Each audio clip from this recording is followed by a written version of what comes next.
তো blogger palazzo কাল তো এটাই করেছি। দেখিনি তো।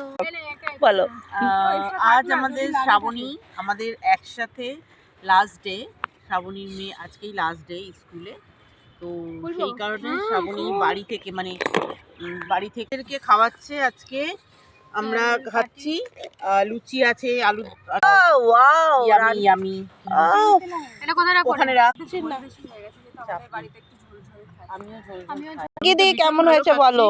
হ্যাঁ, সারাদিন কিছু খাওয়া জুটিনি পেটের গন্ডগোলের জন্য, সেই জন্য আজকে আর সামলাতে পারিনি, সবার আগে স্টার্ট করে দিয়েছি। ভালো করেছো। আপনারা খেলে আসুন, আমি খাচ্ছি। কোথায় আসবে সেটা বলে দাও। খুব টেস্টি খাবারটা। হাতি পার্কে দেখুন, হাতিটা দেখে নিন। এই হাতি পার্কে বসে আমরা সবাই খাচ্ছি। খাওয়ার পর এই দীনবন্ধুতে এসেছি মিষ্টি খেতে।